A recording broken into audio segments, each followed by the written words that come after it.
Welcome back to civil वाला। और हमारे अब तक 564 MCQs कंप्लीट हो चुके हैं हमारी 3 मैगजीन्स के, आई दृष्टि, एडिटेरिया और घटनासार, एज यू ऑल नो।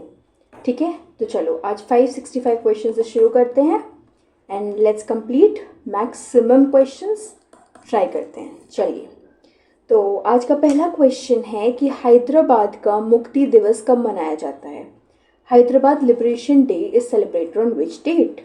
तो इसका आंसर है 17 सितंबर को आपका हैदराबाद लिबरेशन डे मनाया जाता है। और आपको पता ही होगा किस तरीके से इंडियन इंडिपेंडेंस के बाद जब हमारे प्रिंसली इंटीग्रेशन हो रहे थे, तो out of your 565 provinces, princely states में से 3 रह गए थे, एज जूनागढ़, हैदराबाद और जम्मू एंड कश्मीर। तीनों की स्टोरी आपको पता ही है। उसी के चलते हुए ये आपका हैदराबाद मुक्ति दिवस है, जो कि आप 17 सितंबर को मनाते हो। अच्छा, जस्ट अ क्यूरियस फैक्ट, आप लोगों को पता तो होगा ये, जम्मू कश्मीर का तो सबको याद रहता है कि लेटर साइन करवा दिया गया था। जूनागढ़ का इस जो इंटीग्रेशन है इंडिया में, वो कैसे हुआ था बता दो जल्दी से, किसी को पता हो तो। हैदराबाद का कैसे हुआ था बता दो। वैसे रेफरेंडम हुआ था और एक में पुलिस एक्शन हुआ था। किस में क्या हुआ था ये आप मुझे बताएंगे। चलिए अगले क्वेश्चन पे आते हैं। अगला क्वेश्चन कह रहा है कि स्रेब्रेनिका नरसंहार दिवस कब मनाया जाता है। तो ये 11 जुलाई को मनाया जाता है। और ये इम्पॉर्टेंट क्यों है? और आप सोचेंगे कि हमारा स्रेब्रेनिका नरसंहार दिवस को जानने का क्या मतलब है, क्योंकि यूनाइटेड नेशंस जनरल असेंबली ने इस दिवस को मनाने की घोषणा की थी कि हम 11 जुलाई को रिफ्लेक्ट करेंगे जो जीनोसाइड हुआ था। अब आपको पता ही है, बी इट जूस का जीनोसाइड जर्मनी से शुरू हो, we know how bad it is, और ह्यूमन सिविलाइजेशन कितना ही इनह्यूमन कंडीशंस होती हैं ये जीनोसाइड। तो इसीलिए आप याद रखेंगे 11 जुलाई को। अच्छा, इससे मुझे एक चीज़ याद आई कि आपका जो पॉपुलेशन होता है, वर्ल्ड पॉपुलेशन डे, ये कब सेलिब्रेट किया जाता है ये आप बताइए। ओके, चलिए अगले क्वेश्चन पर चलते हैं। अगला क्वेश्चन कह रहा है कि संविधान हत्या दिवस का क्या महत्व है। अभी हमें रिसेंटली पता है कि संविधान हत्या दिवस मनाया जा के घोषणा की गई थी कि आज से 25 जून को संविधान हत्या दिवस सेलिब्रेट की जाएगा। तो इसका क्या है? ऑफ कोर्स इमरजेंसी से रिलेटेड है। तो इंदिरा गांधी के आपातकाल जो उन्होंने इमरजेंसी लगाई थी, उसकी स्मृति में हमने संविधान हत्या दिवस इस सरकार ने मनाने की घोषणा की है। चलिए, ये तो सबसे आसान क्वेश्चन है। अगला क्वेश्चन है कि आलू के बारे में जागरूकता बढ़ाने के लिए कौन सा दिन मनाया जाता है। पोटैटोज है ना, तो कौन सा होता है? International day of potato. Date है 3 मई। याद देख सकते हो, एक बार मैगजीन में दिया हुआ है तो यार देखने में कोई बुराई नहीं है, अदरवाइज ये तो इंपॉर्टेंट नहीं कि आपको क्वेश्चन पूछा जाए। ठीक है, चलिए अगला क्वेश्चन है कि नेशनल डॉल्फिन डे जो है, इस दिवस का उद्देश्य क्या है। तो इसका उद्देश्य क्या है? डॉल्फिन संरक्षण के बारे में जागरूकता बढ़ाना। ऑफ कोर्स कंजर्वेशन इम्पॉर्टेंट है। अब हमें आपको पता ही होगा इंडिया में डॉल्फिन्स जो मिलती हैं वो कौन कौन सी रिवर्स में मिलती हैं, उसका IUCN स्टेटस क्या है। अब तक आपको ये सारी चीज़ें काफ़ी अच्छे से क्लियर होंगी, है ना, तो डू दैट। चलिए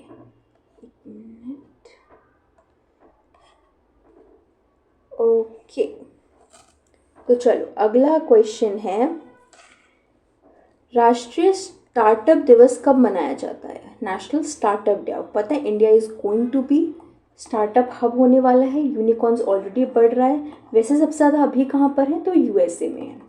ठीक है, इंडिया भी अग्रसर है इस ओर। तो दिवस कब मनाया जाता है? तो दिवस मनाया जाता है 16 जनवरी को। याद रखेंगे, 16 जनवरी को मनाया जाता है आपका स्टार्टअप दिवस। बहुत बढ़िया। चलिए अगला क्वेश्चन है कि पराक्रम दिवस, ये सबको पता होगा, ये मैं कर रहा हूँ नहीं कर रहा हूँ, यू नो दिस। पराक्रम दिवस किस नेता के सम्मान में मनाया जाता है? ऑफ कोर्स सुभाष चंद्र बोस जी के सम्मान में इस दिवस को मनाते हैं। सबको पता है ये बात, इसकी स्टोरी भी सब कुछ पता होगी। जिसे इसमें इनका बर्थ एनिवर्सरी सेलिब्रेट होता है। कौन से नंबर की थी? मतलब बेसिकली आपको क्या करना है, अब जो आपने मॉडर्न हिस्ट्री पढ़ेंगे तो आप उसमें ध्यान रखेंगे कि आप सुभाष चंद्र बोस जी के बारे में और भी चीज़ों को देखें। वैसे आपको पढ़ते तो हैं, बोस हो गए या गांधी जी हो गए, ये दोनों ही चीज़ें हैं, है ना। दोनों पर्सनालिटीज़ इंपॉर्टेंट है मॉडर्न इंडिया की, इनके रिलेटेड इनकी बुक्स भी इंपॉर्टेंट है। चलिए बताइएगा 2 बुक्स के नाम जो सुभाष चंद्र बोस जी ने लिखी हैं। ठीक है, गांधी जी की तो है ही जो है। चलिए अगला क्वेश्चन है कि इंडिया एनर्जी ट्रांजिशन समिट 2023 का मुख्य विषय क्या था। तो इसका था नवीकरणीय ऊर्जा, रिन्यूएबल एनर्जी। अब इसके बारे में तो हमें पता है, रिन्यूएबल एनर्जी के बारे में पूरा जग जहान जानता है। रिन्यूएबल के बारे में इसमें कुछ बताना है मुझे नहीं लगता। तो ये किसके लिए था, India energy summit, renewable energy पूरा स्टार्ट क्या है, क्लीन एनर्जी होनी चाहिए। कैसे होगी, रिन्यूएबल से होनी चाहिए। इंडिया में तो सबसे ज़्यादा है, सोलर का बढ़ावा है हमारा, तो हमारा बना भी हुआ है इंटरनेशनल सोलर अलायंस। अच्छा, इंटरनेशनल सोलर अलायंस को हाल ही में ज्वाइन करने वाला कौन सा ऐसा देश बना है, रिसेंटली किस देश ने आईएसए को ज्वाइन किया है और आईएसए का हेडक्वार्टर्स किधर है, इतना बताइए। ठीक है, चलिए अगले क्वेश्चन पे आते हैं। अगला क्वेश्चन कह रहा है कि विश्व सतत परिवहन दिवस कब मनाया जाता है। सस्टेनेबल ट्रांसपोर्ट डे कब मनाते हैं, तो 26 नवंबर को मनाते हैं। 26 नवंबर को आप अपना सतत परिवहन दिवस मनाते हैं। ये तो एक तरफ 26 नवंबर 1949 सुनते ही आपके दिमाग में एक डेट आएगी, कौन सी, हमारे प्रियम्बल को अडॉप्ट करने की, यही है ना। वी एंड में क्या बोलते हैं प्रियम्बल के लिए, इन our constituent assembly this 26 day of November 1949 do hereby adopt and enact and give to ourselves this constitution। है ना, सबको प्रियम्बल पता है। मेरा मतलब आपको यहाँ पे प्रियम्बल बताना नहीं था ना, आपको याद दिलाना था, बट ये चीज़ कि आप कोई भी डेट्स पढ़ रहे हैं तो उस डेट से रिलेटेड आपको कुछ भी याद आता है तो एक बार क्विक रिविजन करो। इस तरीके से याद आ जाएंगी चीज़ें तो क्या होगा, रिटेन, एक ही चीज़ है, रिटेन। चलिए बहुत बढ़िया, अगला क्वेश्चन देखिए। 2023 में गांधीनगर में कौन सा कार्यक्रम आयोजित किया गया था। गांधीनगर में तो बहुत कार्यक्रम आयोजित किए गए थे, पर आपको हमने पहले भी करवाया था कि सेमिकॉन इंडिया समिट जो हुई थी वो कहाँ हुई थी, गांधीनगर में हुई थी। अब आप ऐसे भी कर सकते हैं, बड़ी प्रोग्रेसिव लोग हैं, रिस्क प्रिय लोग हैं, रिस्क लेना पसंद करते हैं, इन्वेस्टमेंट तुरंत करते हैं, तो फिर कहाँ पर होगा ये, गांधीनगर गुजरात में होगा। चलिए अगला क्वेश्चन करते हैं। अगला क्वेश्चन कह रहा है कि 2024 में 77th विश्व महासभा का विषय क्या था। वर्ल्ड हेल्थ असेंबली का जो थीम था वो क्या था, तो थीम क्या था, सभी के लिए स्वास्थ्य, हेल्थ फॉर ऑल। ठीक है, अब हेल्थ पे किसी एक का राइट तो है नहीं, तो चलिए ये बताइए, हेल्थ सेंट्रल लिस्ट में आता है, स्टेट लिस्ट में आता है या फिर कॉन्करेंट लिस्ट में आता है। इजी क्वेश्चन है, डिफ़िकल्ट तो नहीं है ना। तो चलो ये देख के बताना, ठीक है। चलिए अच्छा, सेशंस अच्छे लगे ना आप लोगों को, आपकी मोस्टली मैगजीन्स कवर हो गई हैं। देखिए अगर एक रफ आइडिया लेंगे ना तो स्टार्टिंग के 300 MCQs ये, और एंड के जो आपके 400 MCQs आएंगे, आप अगर इतना भी कर लोगे ना प्रॉपर्ली तो ठीक है, मान लो आपके एग्ज़ाम के बाद ये चीज़ हो भी जाएगा। इतना MCQs करने से your current affairs is sorted, I can guarantee you this. तो इतना कर लो तमीज़ से, बिना आलस के। एंड मोमेंट है, हर मिनट काउंट करता है, झोंक दो खुद को, ठीक है। चलिए तो क्वेश्चन है अगला नैम के ऊपर। तो बोला 2024 में 19 नैम शिखर सम्मेलन किस देश में आयोजित होगा, किस देश में होगा, युगांडा में होगा। ओके, नाम के बारे में सबको पता है। नॉन लाइन मूवमेंट कहाँ पे था, कहाँ नहीं था। चलिए वर्ड हिस्ट्री बाद में देखेंगे, बट पता होना चाहिए आपको, पता होगा भी, मैं मान के चल रही हूँ अभी। तो ये देखिए आप कहाँ पर होगा, युगांडा में। चलिए अगला क्वेश्चन है, 2023 में देहरादून में आयोजित राष्ट्रीय होम्योपैथिक सम्मेलन का मुख्य उद्देश्य क्या था? तो मुख्य उद्देश्य क्या था? होम्योपैथी का प्रचार, प्रमोशन कर रहे हो कि होम्योपैथी के बारे में लोग जानते तो है नहीं अभी बहुत ज़्यादा, यहाँ से तो हम बहुत दूर हैं, है ना, वेस्टर्न हर चीज़ में है। नहीं चलिए इसमें नहीं जाते, बट ठीक है, होम्योपैथी के बारे में लोग नहीं जानते तो हम क्या करेंगे, इसका प्रचार करेंगे सिर्फ आपको याद कराने के लिए, ठीक है, कि लोगों को पता हो भाई कि होम्योपैथी भी कुछ है। चलिए अगला क्वेश्चन है, 2024 में जकार्ता इंडोनेशिया में कौन सा शिखर सम्मेलन आयोजित किया गया था? तो कौन सा शिखर कहाँ पे हुआ था? आसियान। बेसिकली आपकी आसियान की समिट कहाँ हुई थी? तो आपकी इंडोनेशिया की जकार्ता में हुई थी। अब आपको पता है इंडोनेशिया के ऐसे आइलैंड्स हैं, है ना, 3 ऐसे ग्रुप ऑफ आइलैंड्स है, एक जगह तो है नहीं।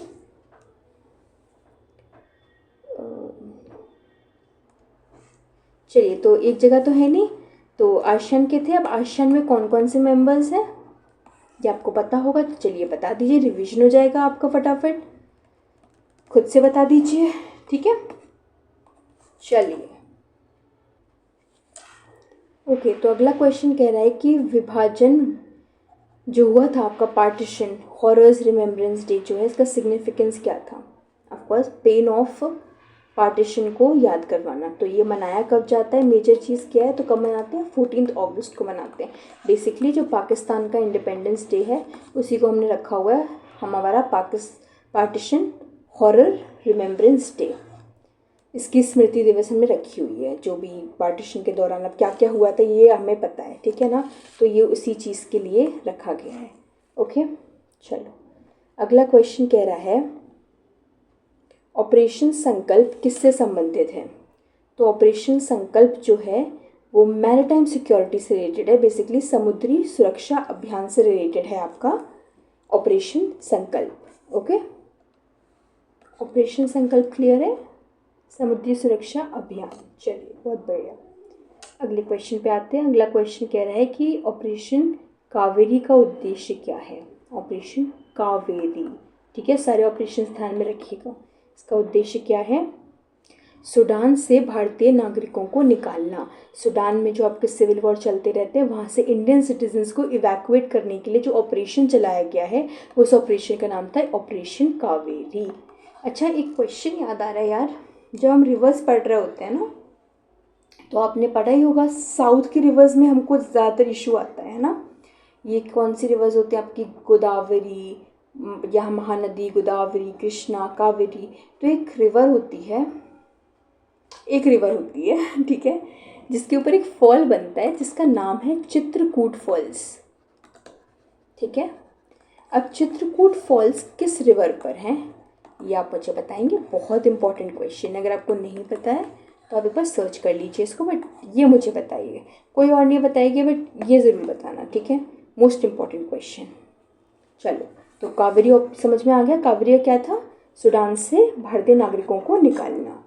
चलो अगला क्वेश्चन है कि 2023 में गुजरात, महाराष्ट्र और राजस्थान को किस चक्रवात ने प्रभावित किया था? तो बेसिकली क्या आंसर आया था? तो कौन सा आया था? बिपरजॉय, इस नाम का एक साइक्लोन इंडिया को हिट किया था, ठीक है। अगला क्वेश्चन कह रहा है कि 2024 में किस देश ने भारतीय प्रधानमंत्री को ऑर्डर ऑफ द नाइल से सम्मानित किया है? अब अगर ये आपको नहीं भी याद रहता है तो आपको ऑर्डर ऑफ नाइल से याद जाएगा कि जो नाइल रिवर है वो किससे इंपॉर्टेंट है? किसकी है? इजिप्ट की। तो किसकी है? मिस्र के, याद रहेगा। अच्छा अगर ऑर्डर ऑफ नाइल रिवर का है तो नाइल रिवर पूरी पता होनी चाहिए कहाँ से आ रही है, कौन सी है। इसके ऊपर एक लेक भी होती है, किसी से पास करती है, एक वाइट नाइल, ब्लू नाइल करके भी है, लेक न्यासा से पास होती है, इजिप्ट से किस तरीके से होती है। अब आपको ये सब कुछ पता होना चाहिए। तो अगर नहीं पता है तो अफ्रीका खोलो और जाके मैपिंग करो, अब पता होना चाहिए। आप बेशक कमेंट से मत करिए, पर देखिए खुद को रिवाइज आपको पता होना चाहिए, तो आपका रिवीजन पूरा होना चाहिए। तो मैंने आपको बता दिया है, blue Nile, white Nile, source क्या है, लेक कौन सी है, कहाँ से निकल के आ रही है, यू शुड नो दिस। चलो अगला क्वेश्चन है, भारत और अमेरिका के बीच कौन सा सैन्य अभ्यास आयोजित किया जाता है? कौन सा होता है? वज्र प्रहार। सबसे इंपॉर्टेंट एंड सबको पता होगा, वज्र प्रहार किसका है? इंडिया और यूएसए का। चलिए इसमें कोई ट्रिक की ज़रूरत नहीं। चलो वर्ल्ड एनवायरनमेंट पर विश्व पर्यावरण दिवस का जो विषय था वो क्या था? तो विषय था प्लास्टिक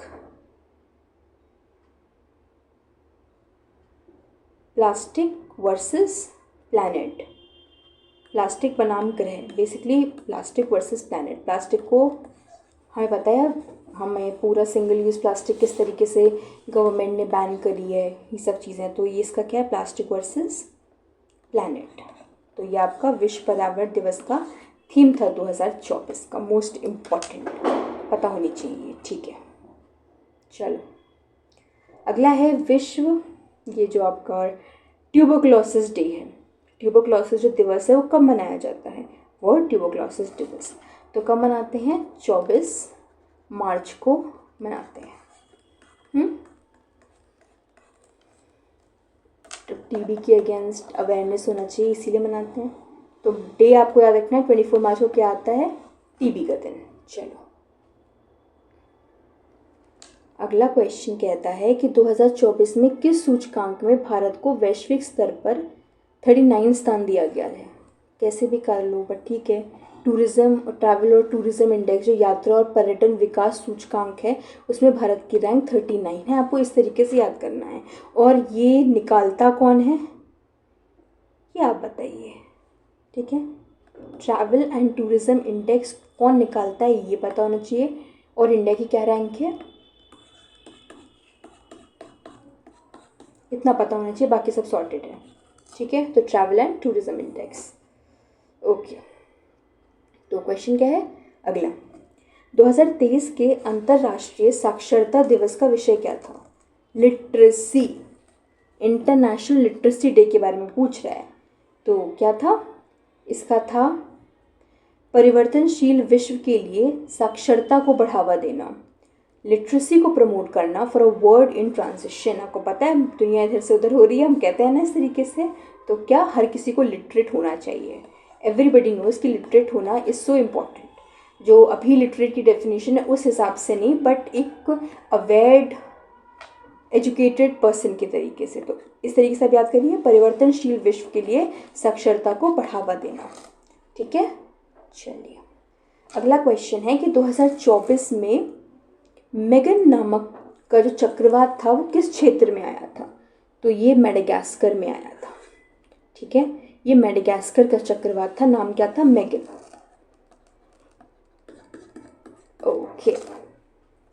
चलो अगला क्वेश्चन है, grand cross of the legion of honour was conferred by which country? ये सम्मान किस देश द्वारा दिया गया था? नाम सुन के लग रहा है फ्रांस का नहीं? Grand cross of the legion of honour, उस तरीके से देखो कैसा, फ्रांस का। बहुत बड़ा सा नाम, grand cross legion of honour, France. क्योंकि बाकी तो क्या पता ही हमें, रशिया का तो सबको पता है, अभी भी रिसेंट दिया गया है। इजिप्ट का हमने देख लिया, नाइल आई जाता है। एक दो बचेंगे तो वो आप आराम से देख सकते हो, इसका था फ्रांस। चलिए आगे बढ़ते हैं। मिलान एक्सरसाइज के बारे में पूछ रहा है। मिलन जो अभ्यास है किन सेनाओं के बीच में होता है?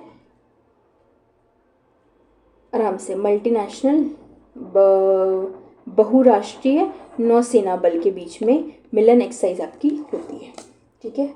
चलिए अगला क्वेश्चन है कि वर्ल्ड हेल्थ डे, बेसिकली 2024 के विश्व स्वास्थ्य दिवस का विषय क्या था? वर्ल्ड हेल्थ डे का थीम क्या था? तो इसका थीम था हाँ हम टीबी को समाप्त कर सकते हैं, खुद को बदलो। अभी आपने देखा टीबी के लिए क्या था, 24 मार्च था। तो स्वास्थ्य के लिए भी क्या था? स्वास्थ्य के लिए था कि हाँ हम टीबी को समाप्त कर सकते हैं और हम करके रहेंगे, हम इसको जड़ से समाप्त कर देंगे। ऐसे याद रखो टीबी के ऊपर ही, क्योंकि टीबी से बहुत, इंडिया में टीबी से बहुत ज़्यादा डेथ होती है। जब हमने डिजीज़ेस वाले टॉपिक से एमसीक्यूज़ किए थे तो हमने देखा था कि कोविड के बाद अगर किसी डिजीज़ से सबसे ज़्यादा डेथ हुई है इंडिया में तो टीबी एक था, साथ में कौन था, हेपेटाइटिस था। याद है कि भूल गए?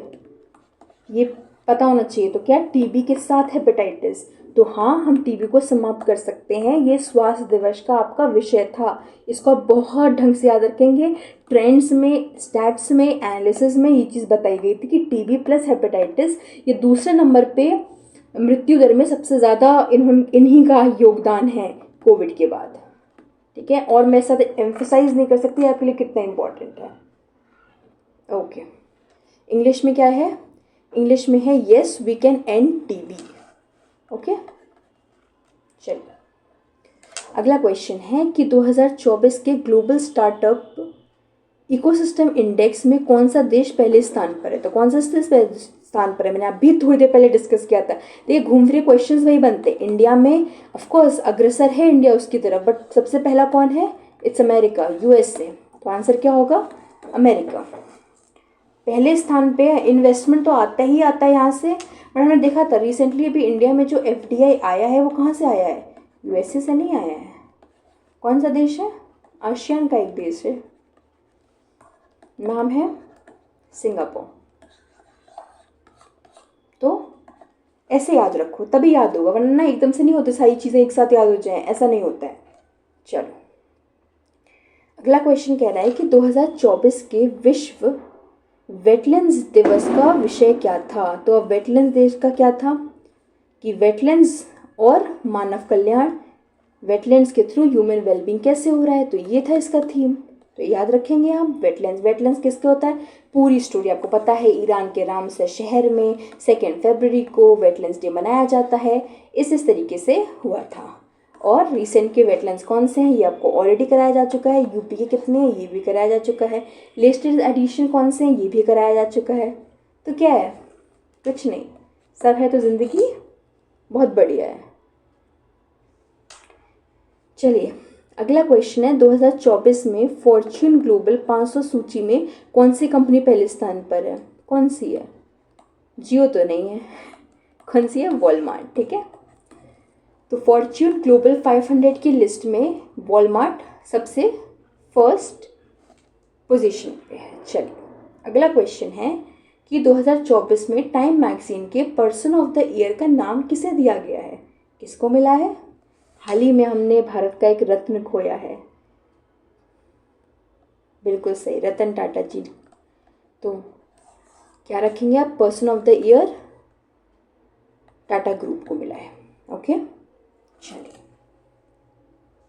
अगला क्वेश्चन कह रहा है कि 2024 में एशिया की अरबपतियों की राजधानी कौन सा शहर बना जहाँ पे सबसे ज़्यादा अरबपति रहते हैं? तो कहाँ रहते हैं? जहाँ पे आपका मन्नत है। कहाँ? मुंबई। मुंबई में आपके सबसे ज़्यादा अरबपति रहते हैं। इंडिया में क्या है? एक स्टार्क लाइन है, एक तरफ एक्सट्रीम रिच और एक तरफ एक्सट्रीम पॉवर्टी। यही है।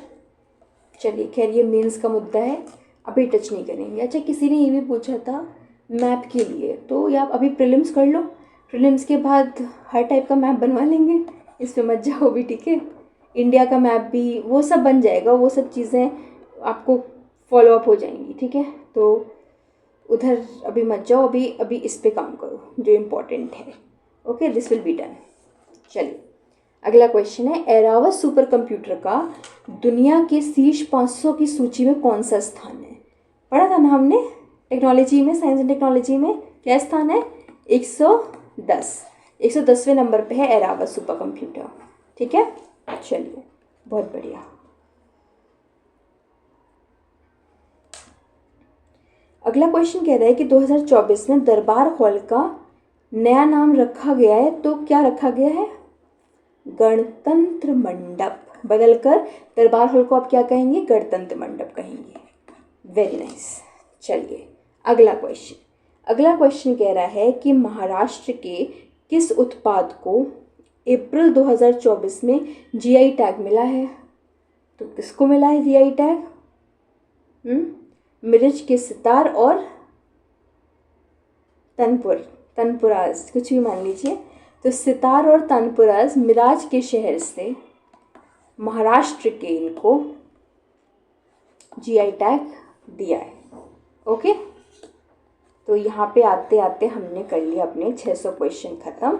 अब बचते हैं हमारे सिर्फ 400 क्वेश्चन। अभी हम कुछ क्वेश्चंस और करेंगे। चलिए, तो चलिए 500 बनाने का 601 पे नोट आउट होते हुए अगला क्वेश्चन कह रहा है, भारत राज्य वन रिपोर्ट 2021 के अनुसार किस राज्य में वन क्षेत्र का प्रतिशत सबसे अधिक है? फॉरेस्ट कवर पीवाईक्यू याद है कैसा बवाल मचा था इस पर?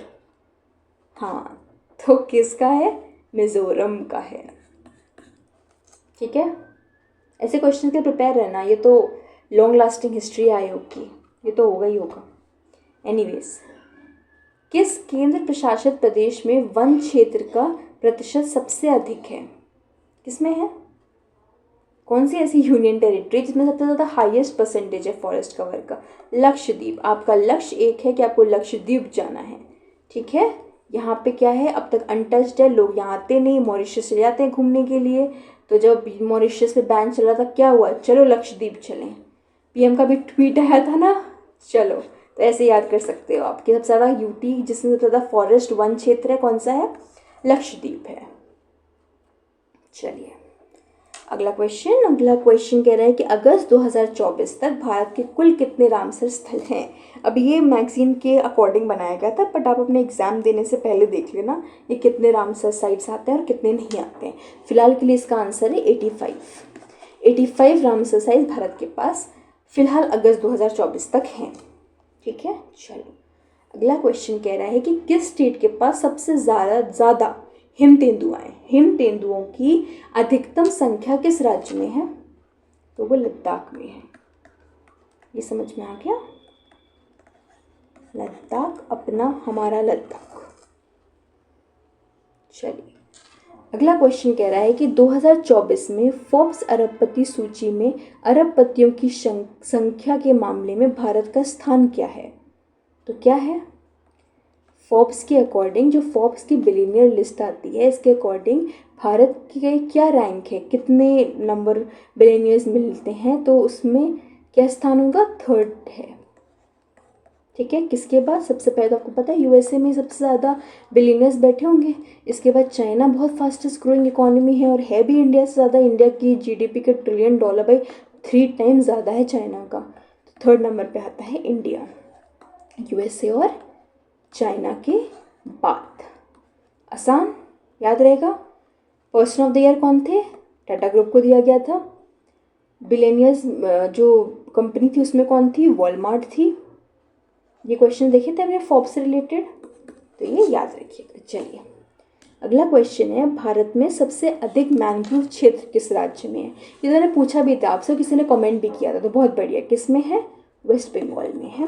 सबसे अधिक मैंग्रोव से भरा हुआ एरिया आपका यही है। अच्छा, यूपीएससी में इससे रिलेटेड एक क्वेश्चन पूछा गया था कि मैंग्रोव्स को कंपेयर किया गया था ह्यूमन किडनी से, फिल्टर आउट करते हैं, याद है ना? तो देख लो हाँ किस तरीके से क्वेश्चन बनते हैं, इतना स्ट्रेट फॉरवर्ड नहीं है वहाँ पर। चलो, तो अपनी तैयारी को पूरा रखना है। चलिए, अगला क्वेश्चन है, किस राज्य ने वन क्षेत्र में सबसे अधिक वृद्धि दर्ज की है? अब हम जब फॉरेस्ट कवर की बात कर रहे थे, एक तो हमें देखा किस में ज़्यादा था, एक तो मिजोरम था, यूटीज में लक्षद्वीप था। अभी कह रहे हैं कि वृद्धि दर किस में सबसे ज़्यादा है, तो उसका आंसर है आंध्र प्रदेश। वृद्धि दर में आंध्र प्रदेश आगे है, मतलब जिसने सबसे ज़्यादा, मतलब बाकी स्टेट से कंपैरिजन में इधर सबसे ज़्यादा कवर में बढ़ोतरी देखी गई। चलिए, अगला क्वेश्चन कह रहा है कि टाइगर जनगणना रिपोर्ट 2022 के अनुसार भारत में बाघों की कुल संख्या कितनी है? तो कितनी है? 3682। पूछ लेते हैं नंबर्स, एक बार देख लो, रफ आइडिया रखो कि कुछ 3600 के आसपास है। तो ये आएगा। इतना क्लोज भी नहीं पूछेगा कि आप बिल्कुल ही A to Z नंबर देखो। तो 3682 याद रखेंगे। चलिए अगला क्वेश्चन है कि भारत में तेंदुओं की सबसे अधिक घनत्व वाला टाइगर रिजर्व कौन सा है। अभी हमने देखा था हिम तेंदुआ किस राज्य में सबसे ज़्यादा पाए जाते हैं, तो वो तो लद्दाख में सबसे ज़्यादा पाए जाते हैं। अब ये पूछ रहा है कि भारत में तेंदुओं की सबसे अधिक घनत्व, डेंसिटी पूछ रहा है, इसमें हाईएस्ट डेंसिटी वाला टाइगर रिजर्व कौन सा है। तो कौन सा है, नागार्जुन श्रीशैलम टाइगर रिजर्व है। ये किस स्टेट में है ये बता दो मुझे फटाफट। सारे national park tiger reserve important तो करी होंगी ना, तो ये बताओ किस स्टेट में है। अगर किस इंटेलिजेंट पर्सन, नागार्जुन सागर किधर है, कैसा लग रहा है, कहाँ हो सकता है, चलो इसको देखना। चलो अगला क्वेश्चन है कि उत्तर प्रदेश के किस उत्पाद को 2024 में जीआई टैग मिला है। अच्छा अभी ये क्वेश्चन देखो क्यों देखा, हमने ये तो देखा है कि यूपी में किस किस को जीआई टैग मिला है और वो किस डिस्ट्रिक्ट से, ये भी देखा। 2024 के पेपर में यूपीएससी में आपने देखा था कि क्वेश्चन पूछा था कि इसमें से चारों ही ऑप्शंस को कुछ हेरिटेज से रिलेटेड, यूनेस्को से रिलेटेड चारों ही साइट्स जो थी वो यूनेस्को साइट्स थी, लेकिन उसमें ये पूछा था कि रीसेंट एडिशन कौन सा है। ध्यान है, तब कंफ्यूज हुए थे काफ़ी लोग कि गरबा है कि शांति निकेतन है। तो उसी तरीके से हाल ही में रिसेंटली कौन सा ऐड हुआ है, तो ये शामली का गुड़ ऐड हुआ है, शामली का गुड़। ठीक है, ये जून का है, उसके बाद अगर कोई हुआ होगा तो वो देख लेना एक बार। अभी मैगजीन के अकॉर्डिंग हम चल रहे हैं। ठीक है, चलो अगला क्वेश्चन है कि 2022 तक भारत में तेंदुओं की सबसे अधिक संख्या किस राज्य में है। मध्य प्रदेश। वो हिम तेंदुआ था जो कि लद्दाख में थे। ठीक है, नॉर्मल तेंदुआ किधर है, मध्य प्रदेश में। मध्य प्रदेश वैसे ही हर चीज़ में आगे रहता है। टाइगर किस पे था पॉपुलेशन किधर, मध्य प्रदेश में। चलो भारत में जो सघन वन क्षेत्र के मामले में पहले स्थान पर कौन सा राज्य है जिसकी फॉरेस्ट डेंसिटी सबसे ज़्यादा है। तो किसके पास सबसे ज़्यादा फॉरेस्ट डेंसिटी है, आपके अरुणाचल प्रदेश के पास सबसे ज़्यादा फॉरेस्ट डेंसिटी है। तो ये याद रहेगा फॉरेस्ट डेंसिटी किधर है। बाकी ये जो स्कैटर्ड क्वेश्चंस है ना, इनको एक तरफ कर लेना कि फॉरेस्ट कवर से कितने कितने क्वेश्चन तक एक बार में याद रहें, इधर उधर घूमना ना पड़े। ये आपका काम है, हमारा काम क्वेश्चंस बनाना है और क्वेश्चंस आपको तक कन्वे करना है। बाकी +2 +4 चीज़ें आप करिए जिससे आपको याद रहें। जंबल्ड रहेंगे तब आप, ये किस लिए कि आपकी प्रैक्टिस हो जाए, आपका रिविजन हो जाए। चलिए अगला क्वेश्चन है कि हरियाणा में बेटी बचाओ बेटी पढ़ाओ अभियान के लिए ब्रांड एम्बेसडर किसे नियुक्त किया गया है। अभी हमारी मनु भाकर जी ओलंपिक से जीत कर आई हैं, जो अपने आप में ही क्या है, विमेन एम्पावरमेंट का, महिला सशक्तिकरण का, महिला को पढ़ाने का, महिला को आज़ादी देने का, कि वो अपना इच्छा अनुसार अपना काम चूज़ कर सकें कि वो क्या करना चाहती है, और उनको फुल तरीके से सपोर्ट करने का एग्जाम्पल किसने सेट किया, मनु भाकर जी ने। तो ब्रांड एम्बेसडर किसे बनाएंगे, उन्हीं को बनाएंगे। आंसर क्या है, मनु भाकर। इनको हरियाणा की बेटी बचाओ बेटी पढ़ाओ अभियान के लिए ब्रांड एम्बेसडर नियुक्त किया गया है। ठीक है, चलिए अगला क्वेश्चन है, भारत में हिम तेंदुओं का पहला सर्वेक्षण कब कराया गया था। सबसे पहली बार जो सेंसस हुआ था, सर्वे हुआ था, वो कब हुआ था, तो वो 2019 में हुआ था। ठीक है, याद रखेंगे। और ये करवाया किसने था, भारतीय वन्यजीव संस्थान, wild life institute of India, WII। Okay, चलिए अगले क्वेश्चन पे चलते हैं। तो अगला क्वेश्चन कह रहा है 2024 में हिंदी के लिए साहित्य अकादमी पुरस्कार किसे मिला है। किसे मिला है, देवेंद्र कुमार जी को मिला है साहित्य अकादमी पुरस्कार के लिए। हिंदी में इनको साहित्य अकादमी पुरस्कार दिया गया, किसको, देवेंद्र कुमार जी को। Okay, easy question. चलो 2023 का बुकर प्राइज किसने जीता था, पॉल लिंच ने जीता था, पॉल लिंच। रिसेंट एडिशन देखेंगे अभी हम एंड में, जब और क्वेश्चंस देखेंगे। ओके, चलो अगला क्वेश्चन है 2023 का JCB लिटरेचर अवार्ड किस पुस्तक को मिला था? फायरबर्ड। ये डायरेक्ट क्वेश्चन से आपको पता होना चाहिए, तो किसको मिला था? फायरबर्ड को, फायरबर्ड। चलिए 2023 का सरस्वती सम्मान किसने जीता था? पुष्प भारती ने, पुष्पा भारती जी ने आपका सरस्वती सम्मान पुरस्कार जीता था।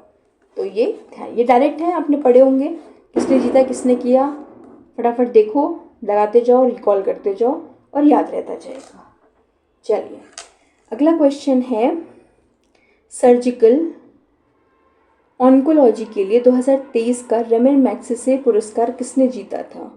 तो एन रवि कनन ने आपका सर्जिकल ऑन्कोलॉजी के लिए रमन मैग्सेसे अवार्ड जीता था। कौन? रवि कनन जी ने।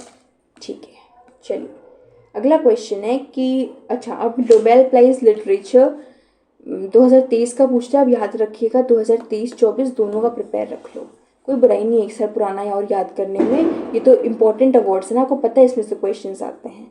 ये पूछना लिटरेचर के लिए 2023 में किसने जीता था? जॉन ओलिव फॉसे, इन्होंने जीता था। 2024 का किसने जीता है, या बताइए, लेटेस्ट करंट अफेयर्स है ये तो।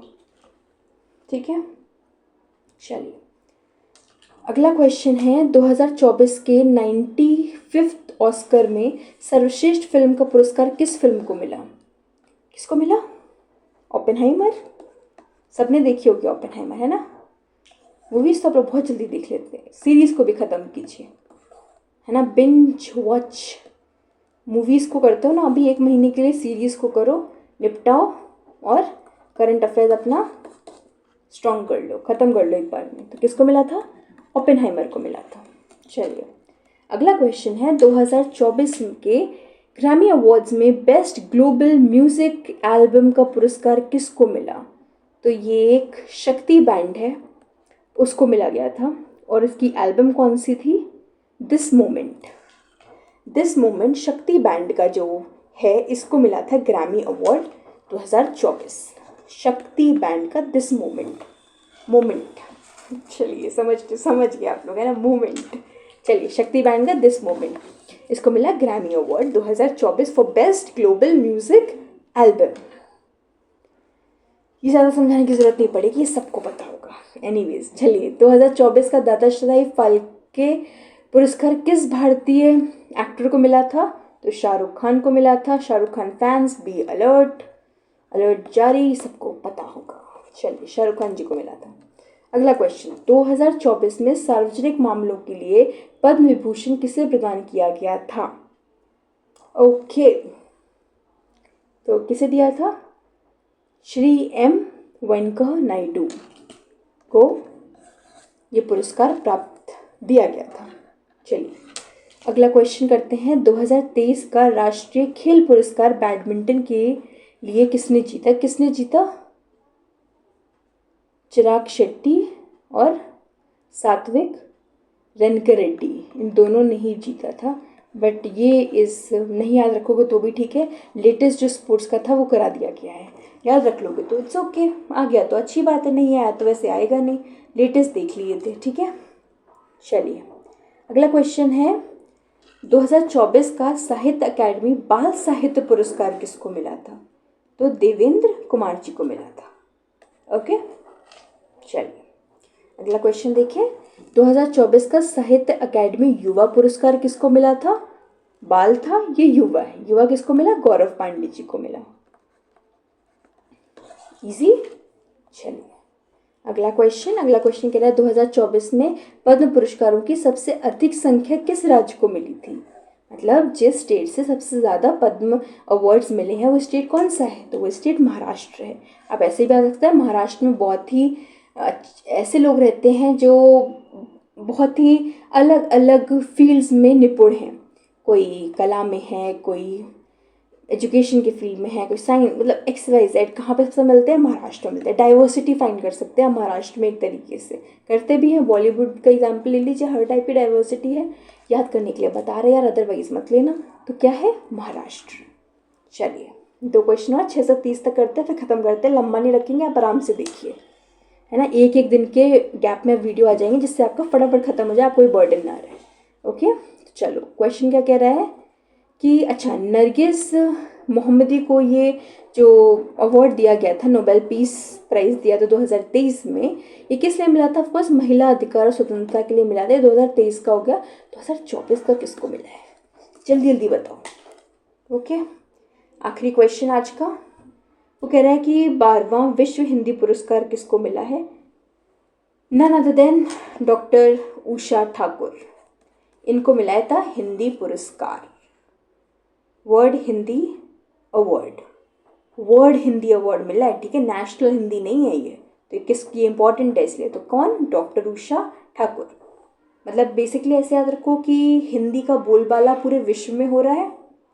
मतलब नया उजाला, उषा, सुबह को कहते हैं ना उषा, वो कैसे, मैं गलत नहीं हो तो उषा को कहते, तो उस तरीके से कैसे सुबह का सूरज उगता है, तो हिंदी भाषा उग रही है पूरे विश्व में। कुछ बहुत बुरा हो सकता है, बट याद कर लो ऐसे, डॉक्टर उषा ठाकुर। चलो, आई होप जो क्वेश्चंस आपसे पूछे हैं आप वो बताएंगे, रिवीजन कर लेंगे, वीडियो को लाइक करके अपना फीडबैक देंगे, चैनल को सब्सक्राइब करेंगे और बिंज वॉच करते हुए सीरीज़ को ख़त्म करेंगे, मूवीज़ को नहीं। एंड बना लो इस प्रीलिम्स को अपना लास्ट प्रीलिम्स, ठीक है। चलिए फिर वीडियो ख़त्म करके आंसर्स कीजिए और मैगजीन को फटाफट निपटाइए, ताकि करंट अफेयर्स ख़त्म हो जाए, स्टैटिक साथ में रिविजन हो जाए एंड लाइव जिंगल आ जाए। चलिए, बहुत बहुत थैंक यू एवरीवन।